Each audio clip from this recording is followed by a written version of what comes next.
let me start with this first. Now, back in the day, all right, um, there were five of my family. All right, my mother, my father, uh, and my father and the character good times had the same first name. I'll say that, James. We had Junior. That was my brother, not me, and he was the youngest. Yeah, that's a long story. I'll have to talk about that another podcast. But anyhow,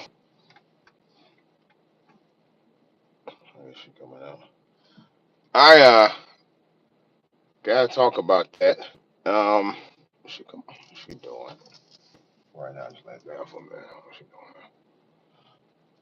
But anyway, I gotta talk about that because I kind of think there's a lot of things that needs to be addressed about this.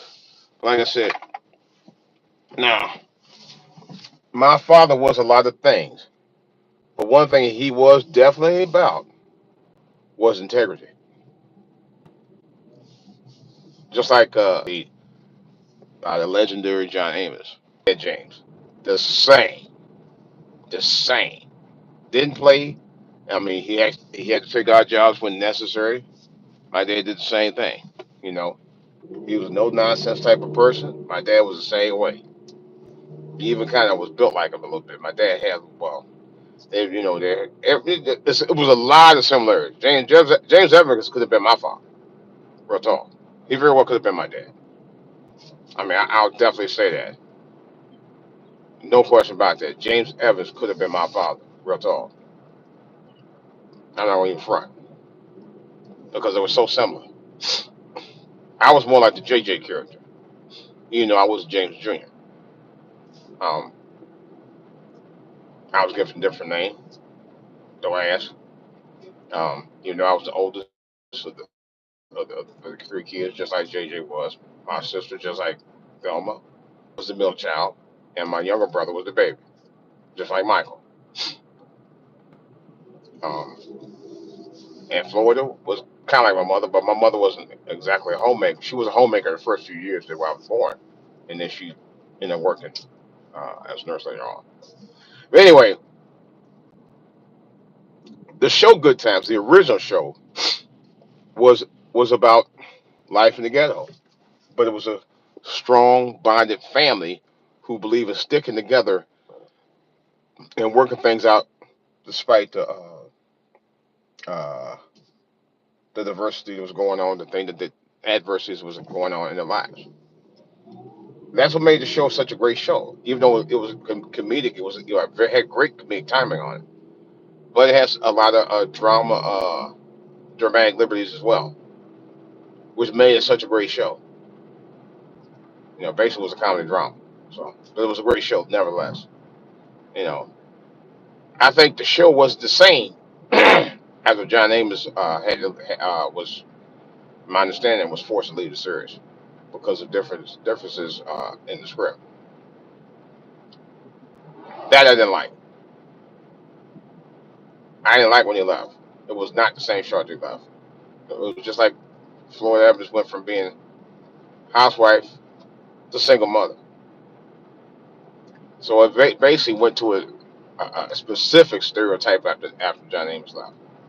You know, it just was it was still funny at times, but it just was the same.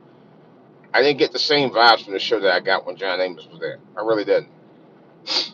You know, and my dad used to say all the time, "A father's everything," and that's true. A father is everything. My dad was everything to me. Real talk.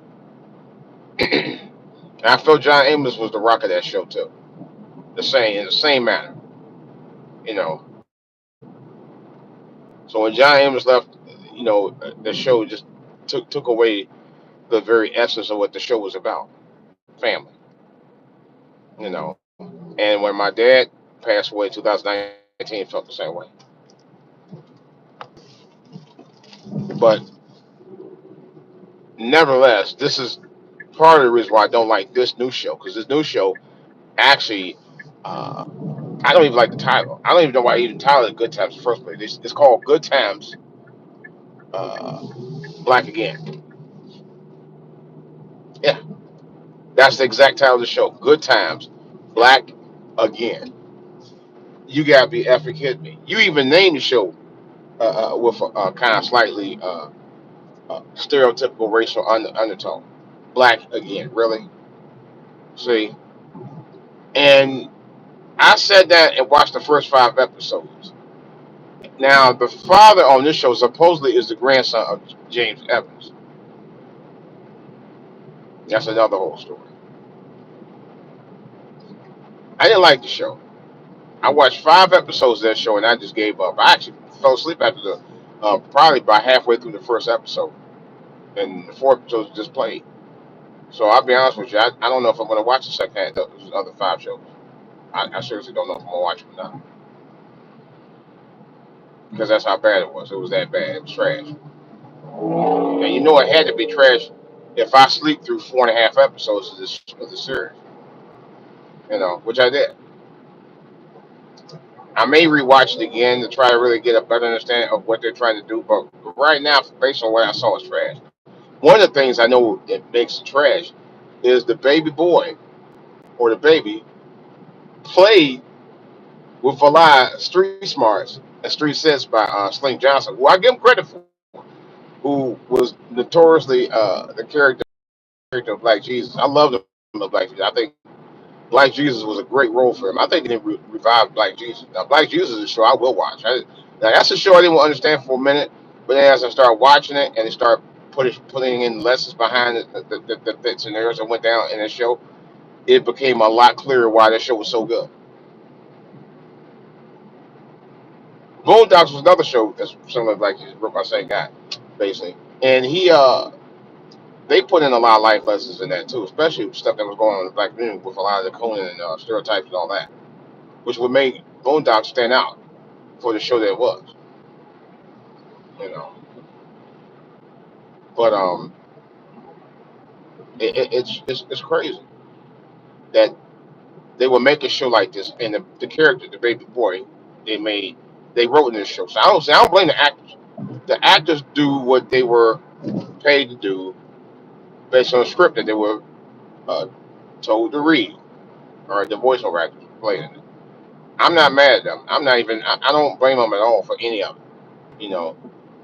But the script that was written by the writers of the series is what I have a problem with. Even Carl Jones, they said Carl Jones had left the series early.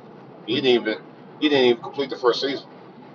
He didn't even get through the first couple episodes. He left. He probably had creative differences about it. I'm sure he did, knowing the history of his writing, on other television shows.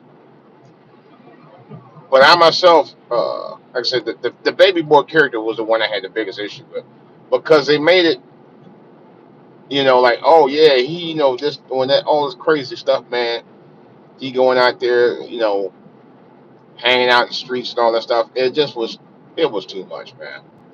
That alone made me not watch it. It was just a lot. Man, this thing is crazy. It was just a lot wrong with the series. It was just a lot wrong with it. A lot of it I didn't like. I just found a lot of issues with it. Just, but they should. My main thing is they should have never named it Good Times in the first place. They should have never named it Good Times, because this is not a great representation of what the show was. Not in the least. Now somebody try to say, well, yeah, you know how they usually take liberty to say it's this show, but it's written into a similarity of what it used to be. No, it's not even close. Now, Friends, I'm trying to think. Grayson, not